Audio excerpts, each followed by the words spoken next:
Satya's kitchen స్వాగతం అండి. ఇది అవకాడో అండి. అందరికీ తెలుసు, అందరూ చాలామంది తింటున్నారు. అంతలెక్క దొరుకుతున్నాయి కూడా. ఇప్పుడు ఒకప్పుడు ఎబ్రాడ్లో దొరికేవి, ఇప్పుడు మనకి అంతలెక్క దొరుకుతున్నాయి అవకాడో. ఇదేమో ఇలా తీసుకొని వెన్నలాగా స్మాష్ చేస్తానండి చేతితో. ఇది ఇది అవకాడో వెన్న అనొచ్చు, అవకాడో పేస్ట్ అనొచ్చు. అవకాడో ఇదిగోండి ఇలా స్పూన్ తోటి తీసి అవకాడోని తీసుకొని తింటాము. ఇందులో తేనె కలుపుకొని తినొచ్చు, తేనె పళ్ళ ముక్కలు వేసుకొని తినొచ్చు. ఏ రకంగానే యూజ్ చేసుకోవచ్చండి. మనం బటర్ ఎలా యూజ్ చేస్తాము, వెన్న ఎలా యూజ్ చేస్తామో ఆ రకంగా ఇది ఏ రకంగానే యూజ్ చేసుకోవచ్చు. హాట్కి స్వీట్కి అన్నిటికీ యూజ్ చేసుకోవచ్చు.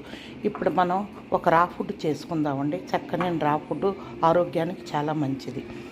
ఇది స్మాష్ చేసిన ఒక అవకాడో.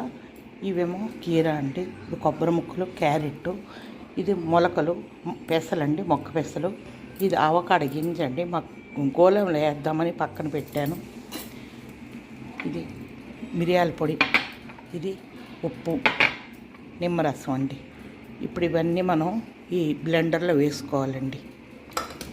బ్లెండర్ ఉంటే బ్లెండర్ వేసుకోవచ్చండి, లేకపోతే చిన్నగా కటింగ్ మిషన్లు ఉంటాయి చాలామంది దగ్గర, అది ఉంటే అందులో వేసుకోవచ్చు. లేకపోతే మనం చేత్తో కట్ చేసుకోవచ్చండి. ఎలా వీలుంటే, ఎవరికి ఎలా వీలుంటే. ఎలాగా వీలు లేదు మాకు. ఎట్లాగా అంటే మిక్సీలు అందరి దగ్గర ఉంటాయి కదండి. మిక్సీ ఒక్కసారి మనం మిక్సీ వేసామా లేదా అని 2-3 సార్లు చేస్తే సరిపోతుందండి. ఇది చిన్న ముక్కల్లాగా ఇచ్చేస్తుంది. ఆ రకంగా చేసుకోవాలి.